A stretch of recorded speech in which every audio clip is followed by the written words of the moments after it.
तो जब मैंने बिग डाटा पढ़ना शुरू किया और मैंने चाहा कि यस अब हम पढ़ते हैं, बहुत नई टेक्नोलॉजी, इसको देखते हैं, खुद करेंगे, तो इतना समझने में कि बिग डाटा असलियत में क्या है, कि मुझसे आकर अगर कोई पूछ ले कि बिग डाटा क्या है और मुझे उसे बताना पड़ जाए, तो मुझे ये समझने में मुझे हफ्ता लग गया था। यू डोंट बिलीव, आप बिलीव नहीं करोगे इस पे कि इस चीज में हफ्ता लगा। बट यही चीज, इसी से मुझे आइडिया है कि I have to make this video and आपको सबको सब कुछ अच्छी तरह बताना है। कुछ 10 से 15 मिनटों में मेरे हफ्ते की काम जो मुझे समझने में दिक्कत आई वो आपको 10 से 15 मिनट में यहाँ पे क्लियर हो रहा होगा। आज की वीडियो में हमारा बात करेंगे हम बिग डाटा के बारे में। आज की वीडियो से हम शुरू करने हैं बिग डाटा का बहुत बड़े वाला कोर्स। अगर आप स्टूडेंट्स हैं, this course is specially design for the students. अगर आप एक कॉलेज के स्टूडेंट हैं, आपके करिकुलम में बिग डाटा का सब्जेक्ट है, समझना चाहते हैं वो भी अपनी मातृभाषा हिंदी में, प्रॉपर अंडरस्टैंडिंग के साथ, बिल्कुल step by step, line by line जिस हिसाब से हमें समझना चाहिए, आपको उस लाइन बाय लाइन समझाऊंगा and each and everything will crystal clear जब आप इस पूरी वीडियो को फोकस देख लेंगे। आज की वीडियो रहेगी इंट्रोडक्टरी है हमारी, और आज की वीडियो में हमारी इंट्रोडक्शन रहेगी बिग डाटा की। उसके बाद मैं आपको एक स्टोरी सुनाऊंगा कि स्टोरी से ही आपको सब कुछ क्लियर होगा। आज की वीडियो पूरे कोर्स की बेस लाइन होने वाली है। इस वीडियो को फोकस करके ध्यान से सुनना ताकि you can utilise your time and each and everything will be clear. शायद ये वीडियो बड़ी हो जाए, पर इस वीडियो को क्लियरली सुनना, क्योंकि इस वीडियो में ही आपका पूरा बेस बनेगा। आपको पूरी तरह अंडरस्टैंडिंग हो जाएगी कि बिग डाटा क्या है। So hello everyone, my name is Sudhanshu Sharma. Without wasting any time, let's get started.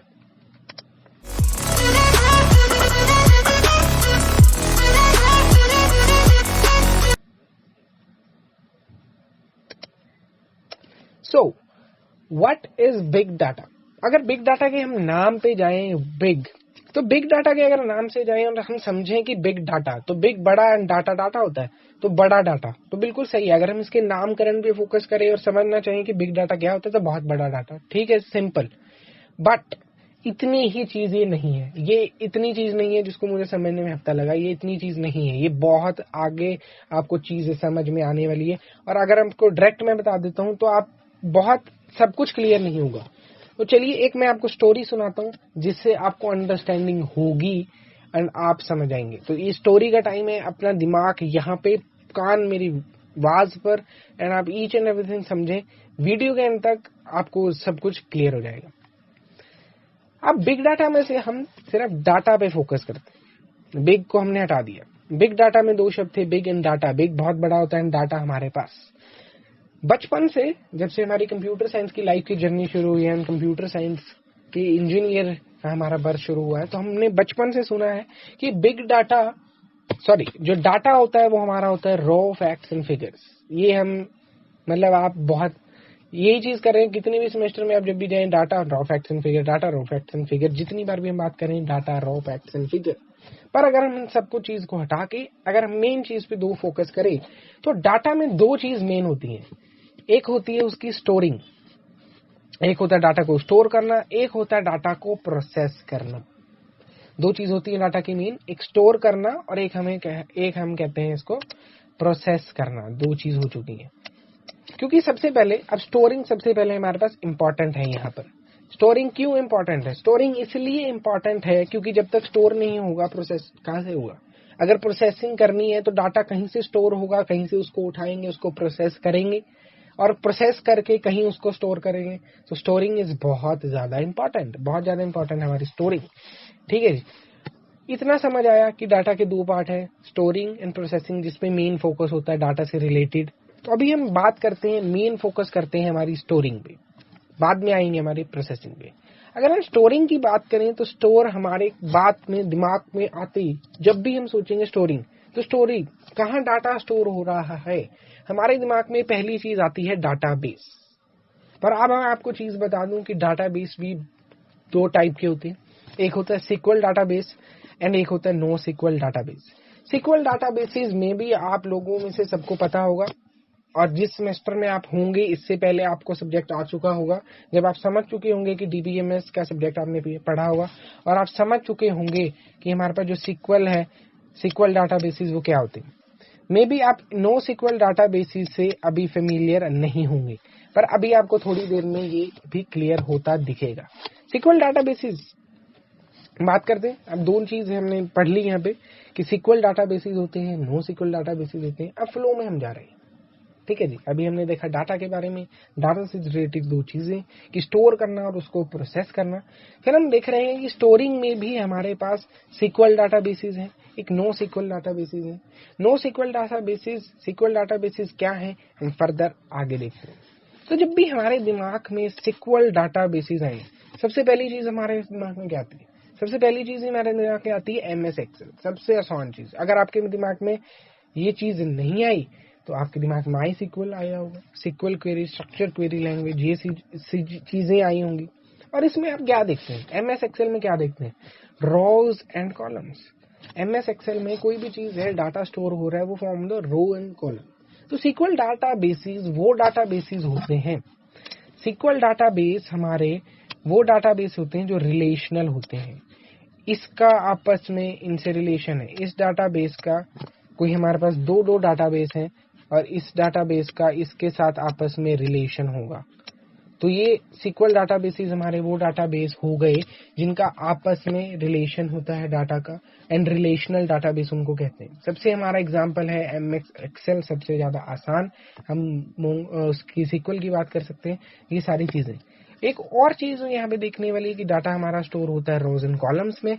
और एक आखिरी चीज जिसपे हम अभी फोकस करेंगे कि सिक्वल डाटाबेसेस वो डाटाबेसेस होते हैं जहाँ पे स्कीमा होते हैं। अब स्कीमा से अगर हम मतलब समझें कि स्कीमा क्या चीज है, तो स्कीमा हुआ कि डाटा, अब आगे आप एक मॉनिटर है, आपकी मैम ने, आपके टीचर ने आपको एक काम दिया कि बेटा जाओ यहाँ पे लिस्ट बना के आओ जिसमें आपके सारे स्टूडेंट्स की नेम, रोल नंबर हो, रजिस्ट्रेशन नंबर हो, मार्क्स हो। तो आपके उन्होंने पैरामीटर्स दे दिए आपको कि अपनी इसमें, तो आप एक सीमा बनाएंगे। ठीक है भाई, सबसे पहला मेरा यहाँ पे ये होगा, फिर यहाँ पे मेरे नंबर होंगे, फिर मेरे यहाँ पे ये होगा, सब कुछ उसके। ये है स्कीमा। आपने सेट कर लिया कि अच्छा ये चीज है, यहाँ पे डिजाइन आपने सेट कर लिया कि मुझे किस तरह से करना है। थोड़ा और बहुत डाटा आएगा, टोटल भी है तो टोटल मैं यहाँ पे डाल दूंगा, ये सब कुछ। तो ये सारा कुछ हो गया हमारा सिक्वल डाटा बेसिस में। अब हम बात ये करेंगे यहाँ पे जो दिमाग में सोचने वाली बात है, जो बहुत कम दिमाग में आती है, जिसकी वजह से हमें दिक्कत आनी शुरू हो जाती है। अब हम उसके बारे में अभी सोचना और समझना शुरू करेंगे। सिक्वल डाटाबेसेस थे हमारे पास, ठीक है। नो सिक्वल डाटाबेसेस मार्केट में क्यों आए? एक मार्केट का उसूल है। मार्केट का क्या उसूल है? मार्केट का हमेशा एक उसूल है, जब भी किसी चीज की नीड अराइज होगी, जब भी किसी चीज की नीड अराइज होगी, वो नया प्रोडक्ट बाहर निकाल देगी। तो ऐसा क्या हुआ कि सिक्वल डाटाबेसेस चल रहे थे, नो सिक्वल डाटाबेसेस आए? इसका मतलब कुछ तो होगा ऐसा कि हमारी नीड अराइज हुई, हम सिक्वल डाटाबेसेस पे रिलाई नहीं कर सके। ये चीज बहुत ज्यादा सोचने वाली है। तो ऐसा क्या हुआ था? अब हम समझेंगे असलियत में क्या था। सिक्वल डाटाबेसेस में हम नॉर्मल डाटा स्टोर कर रहे थे। डाटा आ रहा था, डाटा इसमें आ रहा था, रोज एंड कॉलम्स में यहाँ पे आ रहा था डाटा, हम समझ पा रहे थे। तब की बात है, ये बहुत साल पहले की बात है।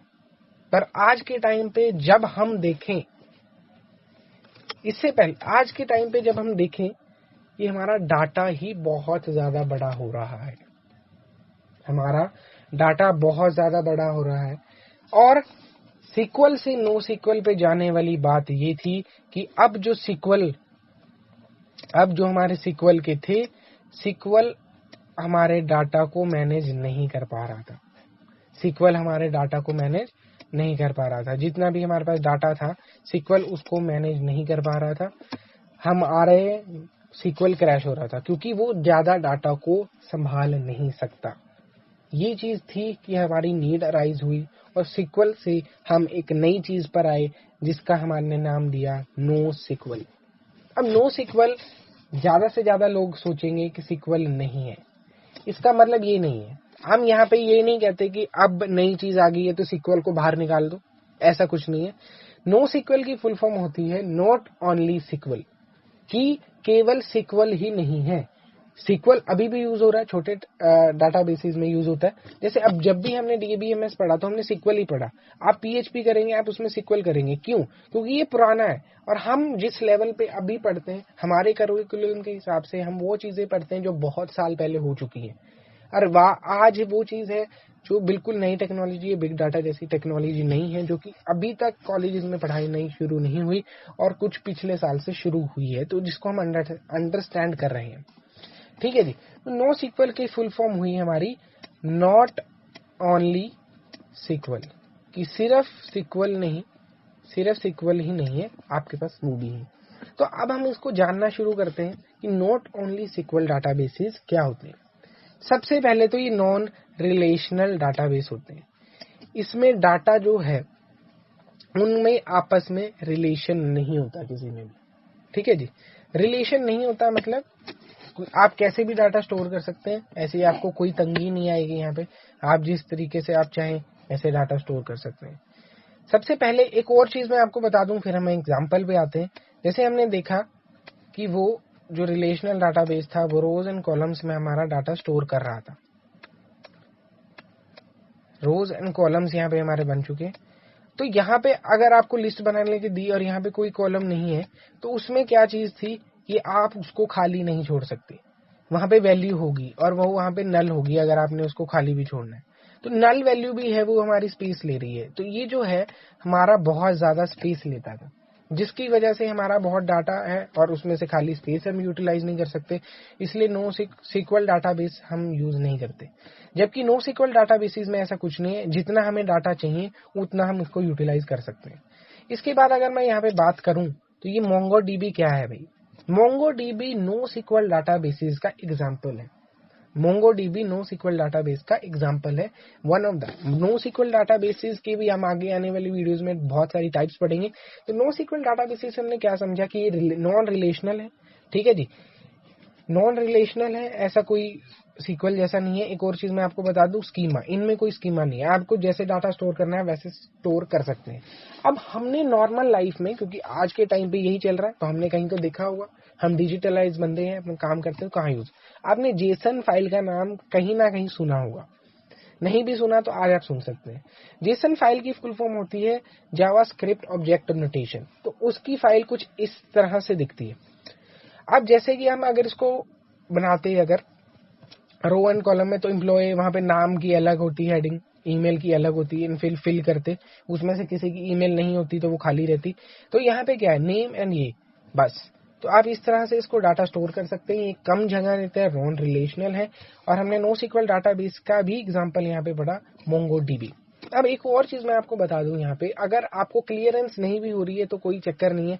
अभी हम सिर्फ इतना समझना चाहते थे कि सीक्वल डाटाबेसेस क्या है और नो सीक्वल डाटाबेसेस क्या है।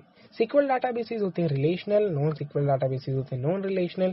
सीक्वल डाटाबेसेस में स्कीमा होता है, इसमें कोई स्कीमा नहीं होता, उसमें जगह ज्यादा लगती है, इसमें जगह ज्यादा नहीं लगती। और सबसे बड़ी चीज कि सीक्वल डाटाबेसेस से हम नो सीक्वल डाटाबेस पे इसीलिए आए क्योंकि हमारे सीक्वल डाटाबेसेस बिग डाटा को हैंडल नहीं कर सकते थे। ठीक है जी। अब एक और चीज, हम वापिस आ चुके हैं अपने बिग डाटा पर। अब हम समझते हैं थोड़ी और डेप्थ में। अभी तक हमने ये समझा था कि भाई बिग डाटा है, बिग डाटा बहुत बड़ा डाटा। अब मैं आपको एक एग्जांपल देता हूं। अगर आपके सामने एक बॉल पड़ी है, अगर उसको आपको कोई बंदा कह दे कि भाई इसके बारे में कुछ बता, कितनी बड़ी है छोटी, तो आप कहेंगे यार तू बहुत पागल है, ये कैसा सवाल कैसे पूछ रहे हो तुम इससे कि कितनी बड़ी है। ठीक है, मैं अगर मेरे पास एक ही बॉल है तो मैं उसको कैसे कह सकता हूँ ये बड़ी है छोटी है। कभी भी किसी चीज को हम बड़ा या छोटा तब कहते हैं जब हम उसका कोई किसी चीज से कंपैरिजन कर रहे हैं। और हम बिग डाटा तब कह सकते हैं जब हम किसी चीज का कंपैरिजन कर रहे हो। तो कंपैरिजन हमारे पास यहाँ पे क्या हो रहा है, यहाँ पे आपके पास डाटा है, आप इसको बता सकते हो ये बड़ा है छोटा। अब यहाँ पे मैंने एक डाटा बना दिया। अब आप कंपैरिजन कर सकते हो यहाँ पे कि ये वाला डाटा हमारा बड़ा है। तो कंपैरिजन से मेरा मतलब क्या है कि बिग डाटा क्या है और डाटा से वो बिग डाटा, डाटा कब बिग डाटा कहलाता है। इसी चीज को समझने के लिए हमने बात की थी SQL और NoSQL डाटाबेसेस की।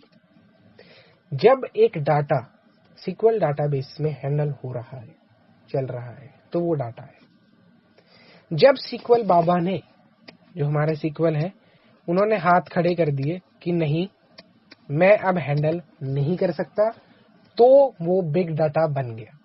Is that clear? बहुत इजीली अंडरस्टैंडिंग है, ये समझने में मुझे बहुत टाइम लगा। जब एक SQL डाटाबेस हाथ खड़ा कर देता है कि मैं नहीं हैंडल कर सकता, बहुत ज्यादा बड़ा डाटा हो गया है, और NoSQL डाटाबेस ट्रांसफर होता है, तो वो डाटा हो जाता है हमारा बिग डाटा।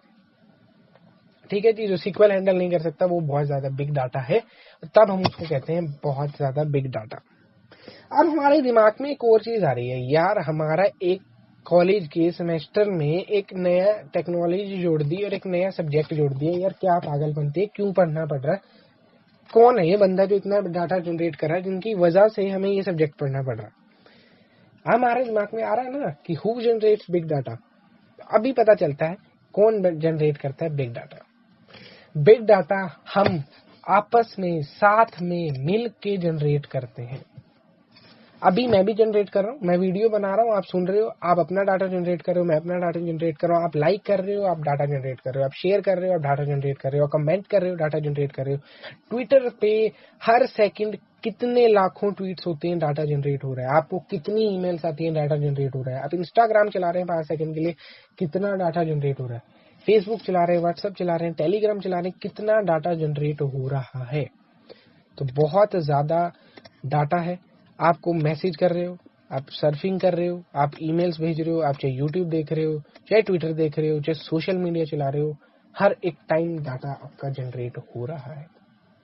अगर मैं एक और चीज बात करूं, और मैं बात करूं एक गाड़ी की, कि गाड़ी अगर आप चला रहे हो, आप कार चला रहे हो, अगर कार नहीं चला रहे, आपने अगर उबर ऑर्डर करी है, तो उसमें भी आपका डाटा जनरेट हो रहा है। अब कैसे हो रहा है? आपके पास एक ऐप है, उसमें आप आ रहे हो, आपने पहले किया, उसके पास वो डाटा गया कि आप चाहते हैं, उसकी लोकेशन गई, आप वहां पे आए, आपने उसको पैसे दिए, तो ये क्या है? सारा डाटा जनरेट हो रहा है।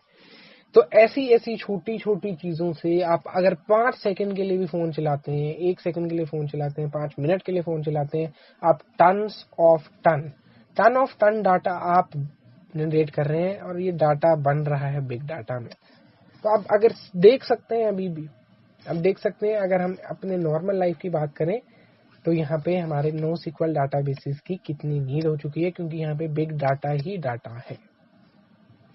ठीक है जी, समझ रहे हैं? अभी आगे चलें, समझते हैं आगे। और अब मैं आपको और चीज थोड़ी बताता हूँ, ऐसे नहीं छोड़ूंगा। ये तो हमने देखा कि हम नॉर्मल बेसिस पे कैसे समझ रहे हैं बिग डाटा को, ये हमने देखा कि नॉर्मल बेसिस पे हम बिग डाटा को कैसे समझ रहे हैं। अब हम देखेंगे कि हमारे वर्क पे, हम अगर वर्क पे काम करते हैं तो कैसे। देखिए, सबसे पहले कहाँ से बिग डाटा जनरेट हो रहा है हमारे पास? IoT से। IoT होती है internet of things. Internet of things भी अगर आपको नहीं पता है, तो इंटरनेट ऑफ थिंग्स का एग्जांपल सबसे बढ़िया है, जैसे आपके घर पे कोई सिस्टम लगा हुआ है, हाउस का सिस्टम है, जो अपने आप लाइट से आपकी लाइट बंद कर देता है, या कोई आपकी आप गाड़ी में है, गाड़ी चल रही है उसकी, और गाड़ी में बैठे बैठे आप घर का कोई भी ऑन ऑफ कर रहे हैं, आप कोई गाने सुन रहे हैं अलेक्सा पे या IoT है। तो जितने भी डिवाइसेस हैं जो आप अपने फोन के साथ कनेक्ट कर सकते हैं, आप अपने फोन से उनको मैनेज कर सकते हैं, ये सारी चीजें हो रही हैं IoT की वजह से। अब आपके फोन से डाटा उस डिवाइस तक जा रहा है, आपके फोन से कुछ उसके डिवाइस तक जा रहा है, तो वो क्या है? वो डाटा जनरेट हो रहा है और उसके पास जा रहा है, तो IoT हमारी वो आ जाती है। अगर हम बात करें ऑटोमोबाइल इंडस्ट्री की, तो ऑटोमोबाइल इंडस्ट्री में सेंसर, गाड़ी है, गाड़ी की टेस्टिंग हो रही है, इसको सेंसर लगाए, कितनी स्पीड पे क्या हो रहा है, कितना विंड शीटर हो रहा है, कितनी स्पीड से हम अगर ये करें, तो ये जितनी भी हमारी गाड़ी आ रही है, बहुत नई कार्स आ रही हैं, तो उसमें सेंसर लगा के हम बहुत सारा डाटा जनरेट करते हैं, उसको एनालाइज करते हैं, उसके बेसिस पे प्रेडिक्शन करते हैं कि हमें ये, अगर हम ऐसे करें तो हमारी ऐसे हो जाएगी, हम कैसे करें तो ऐसी हो जाएगी। सेंसर्स की अगर बात करें, जगह जगह हमें लाखों करोड़ों सेंसर्स मिलेंगे, हर एक सेंसर कितनी ज्यादा इंफॉर्मेशन कलेक्ट कर रहा है, पर सेकंड बहुत ज्यादा डाटा जनरेट कर रहा है, तो ये भी एक सोर्स है बिग डाटा का। आई होप कि अंडरस्टैंडिंग क्लियर हुई होगी कि बिग डाटा कहां से आ रहा है। हम डाटा पे थे, डाटा से मैं आपको लाया डाटा के टाइप्स पे, कि स्टोरिंग एंड प्रोसेसिंग उसके टाइप, मेन काम जो है उनका। स्टोरिंग से मैं आपको लेके आया कि सिक्वल और नो सिक्वल। सिक्वल डाटाबेसेस को हमने समझा, नो सिक्वल डाटाबेसेस को समझा, फिर हम समझे कि बिग डाटा से बिग डाटा कैसे होगा और कौन बना रहा है, कौन जनरेट कर रहा है, हमने ये सब कुछ समझ चुके हैं। अब आगे चलते हैं। अब हमने स्टोरिंग पढ़ ली है, अब हम आते हैं प्रोसेसिंग पे। स्टोरिंग हमारी खत्म हो चुकी है, अब हम आते हैं प्रोसेसिंग पे। प्रोसेस कैसे होता है, ठीक है जी। स्टोर हमने करा, सिक्वल के डाटाबेसेस हमने पढ़ लिए इसके लिए। अब प्रोसेसिंग की अगर मैं बात करूं तो प्रोसेसिंग मतलब कोई डाटा है, आपने उसको प्रोसेस करना, सिंपल जी। पर प्रोसेसिंग को समझने के लिए, करने के लिए हमें समझना होगा कि डाटा साइंस क्या है। एक और नई चीज आपके लिए लेके आया हूं, अगर आपको नहीं पता हो तो हम देखते हैं इसको, डाटा साइंस क्या है।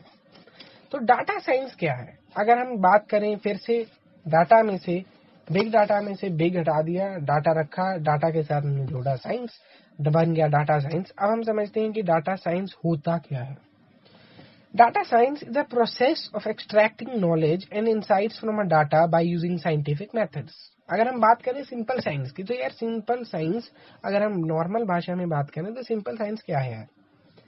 सिंपल साइंस होती है अगर आपने किसी चीज को समझना है, देखना है, परखना है, समझना है और उसमें से कुछ अपने फायदे की चीज निकाल लेनी है और उसको यूटिलाइज कर लेना है, यही होता है। आप इंजीनियर हैं तो आप उस चीज में से क्या चीज निकाल लेते हैं और उसे काम करवा लेते हैं। तो इसमें क्या हो रहा है, डाटा की साइंस। हमने डाटा में से नॉलेज एक्सट्रैक्ट करनी है, बिल्कुल पर्टिकुलर इमेज हमें दर्शाती है, ये डाटा से नॉलेज एक्सट्रैक्ट कर रहा है एंड उसको हम प्रोसेस करेंगे। डाटा में से नॉलेज एक्सट्रैक्ट करना, उसमें से इंसाइट्स निकालना साइंटिफिक मेथड से। अगर आपको इस चीज समझ नहीं आ रही इनसाइट्स क्या है, साइंटिफिक मेथड कौन से हैं, ये हम इसकी डिटेल वीडियो में, अगली वीडियो में पढ़ेंगे कि डाटा साइंस, जब हम उसकी डेफिनेशन पढ़ेंगे, ठीक है जी। तो इतनी देर के लिए समझना पड़ा कि डाटा साइंस प्रोसेसिंग की अगर हम बात करें तो उसमें डाटा साइंस लगती है एंड डाटा साइंस की बहुत सारी प्रोसेस होती हैं, वो अगली वीडियो में हम देखेंगे।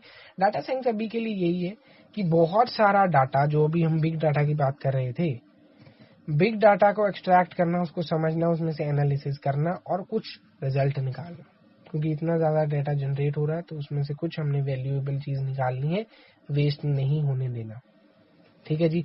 ये undergoes various stage in process, जिसके बारे में अभी मैंने डिस्कस किया। इसकी वीडियो में हम, नेक्स्ट वीडियो में इसके बारे में हम डिस्कस करेंगे। अब हम दोबारा आते हैं बिग डाटा पे, लास्ट स्टेज। अभी हम सबने सबसे पहले पढ़ा बिग डाटा, बिग बहुत बड़ा एंड डाटा बहुत बड़ा डाटा। फिर हमने ये समझ लिया यार बिग डाटा कैसे बिग डाटा बना, कि भाई जब सिक्वल हाथ खड़े कर दे तो उसके बाद जो चीज आए वो डाटा से बिग डाटा बन जाता है। पर अब मैं आपको ये चीज कहना चाहूंगा कि बिग डाटा केवल बहुत बड़ा डाटा ही नहीं है। अगर आप अभी बात कर रहे हैं बिग डाटा है, आपने सुना होगा कि बिग डाटा की जॉब्स बहुत ज्यादा हो रही है। तो बिग डाटा की जॉब में, बिग डाटा में क्या जनरेट करने की जॉब नहीं, वो तो हम घर बैठे ही कर रहे हैं। हमारी जॉब उसको प्रोसेस करने की है, ठीक है जी। हमारी जॉब उसको प्रोसेस करने की है। तो असली चीज अगर हम बात करें बड़े डाटा के बाद समझने में कि बड़ा डाटा, अब उसके हम समझें तो big data is a process of storing and analysing data to make some sense. Big data बहुत बड़ा डाटा तो है, पर वो एक प्रोसेस भी है। अगर हम डाटा साइंस में आते हैं, डाटा साइंस के अंडर ये बिग डाटा लगाते हैं, हम डाटा पर बिग डाटा लगाते हैं, मतलब बिग डाटा की प्रोसेस लगाते हैं, ताकि हम उसको अच्छी तरह उसको स्टोर कर सकें और उसको एनालाइज कर सकें, ताकि उस डाटा, बहुत ज्यादा बड़े डाटा में से हम कोई सेंस निकाल सकें। आई होप अब क्लियर हुआ होगा। तो अगर आपसे कोई पूछे कि बिग डाटा क्या है, तो बहुत बड़ा तो डाटा है, पर वो एक प्रोसेस है। इस प्रोसेस में हम डाटा को स्टोर करते हैं और एनालाइज करते हैं, किस लिए, ताकि हम उस बड़े डाटा में से हम सेंस निकाल सकें। तो बिग डाटा की स्ट्रीम जो है, हम बिग डाटा सीखते क्यों है, वो इसी चीज के लिए सीखते हैं। तो ये चीज थी जो मुझे समझने में बहुत टाइम लगा, बहुत कंफ्यूजन हुई कि बिग डाटा तो बहुत बड़ा डाटा ही है, ये सब कुछ। I hope each and everything clear हुआ होगा। इस पूरी वीडियो में हमने क्या किया है, उसका पूरा का पूरा हमारे पास ब्लूप्रिंट आपके पास लेके आया हूं।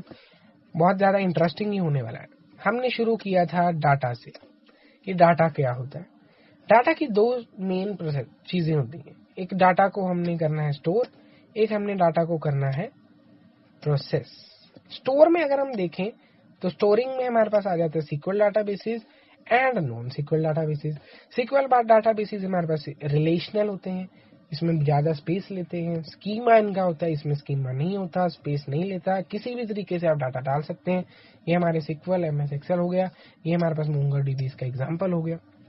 फिर हम यहाँ पे आए, हमने इसको बिग डाटा को जोड़ दिया कि बिग डाटा कब बिग डाटा बना, जब SQL ने हम अपने हाथ खड़े कर दिए ऊपर कि मैं नहीं कर सकता, तो जब ये डाटा बिग डाटा से बिग डाटा बन गया। हम बात करते हैं बिग डाटा ये प्रोसेसिंग कैसे करते हैं। प्रोसेसिंग के लिए हम जाते हैं डाटा साइंस पे, क्योंकि डाटा साइंस का मतलब होता है कि डाटा को समझना, परखना, नॉलेज एक्सट्रैक्ट करना, ताकि हम उसमें से इंसाइट और वैल्यूएबल चीज निकाल सकें। तो प्रोसेसिंग हमारी डाटा साइंस से होती है, जिसकी वेरियस स्टेज होती हैं, जो हम अगली वीडियो में पढ़ेंगे। तो आई होप बिल्कुल क्लियर होगा ईच एंड एवरीथिंग कि बिग डाटा असलियत में क्या होता है। इस वीडियो में मैंने आपका पूरा बेस बना दिया कि डाटा था, बिग डाटा से डाटा बिग डाटा कैसे बना, और SQL से नो SQL की जरूरत क्यों पड़ी, स्टोर कैसे कर रहे हैं, उसको प्रोसेस कैसे कर रहे हैं, each and everything I just clear in this video. So अगर we are done with this video, आपको जो समझाना था each and everything is clear. ये पूरी वीडियो मुझे कहीं नहीं मिली, यूट्यूब पे हिंदी में एटलीस्ट नहीं मिली, क्योंकि आपकी अपनी मातृभाषा जिसमें आप समझ सके। बहुत कम कंटेंट था यार इसका नेट पर, तो I just utilise my time to understand this and I wanted to make this, आपका टाइम कम लगे इसलिए आपकी मैंने वीडियो बनाई। अब आपको अगर ये चीज क्लियर हो गई है ना कि अच्छा ये बिग डाटा होता है, हमने ये पढ़ना है, ये प्रोसेस है, सब कुछ क्लियर हो चुका है, तो आप इस कोर्स को आराम से कर सकते हैं, आपको मजा आ जाएगा, क्योंकि आपकी बेसिक थिंकिंग जो आपके दिमाग में होनी थी वो सब कुछ क्लियर हो चुकी है। तो ओके गाइज, अगर आपको ये चीज अच्छी लगी, वीडियो अच्छी लगी और सच में आपको अंडरस्टैंडिंग क्लियर हो गई, तो please don't forget to like, share and comment अपने दोस्तों के साथ करना जो जिनको जरूरत है ये। So that is it for this video guys. अगर आपके पास आपने एग्जाम में इसको लिखना है, तो एग्जाम्स में टोटली जिसमें जितना डाटा है आप वैसे ये लिखने वाली चीज नहीं थी, अंडरस्टैंडिंग के लिए थी, आपकी अंडरस्टैंडिंग हो चुकी है। एग्जाम्स में लिखने के लिए हम आगे वीडियोज में बात करेंगे। That is it for today guys, thank you and stay tune to CS crowd. Thank you.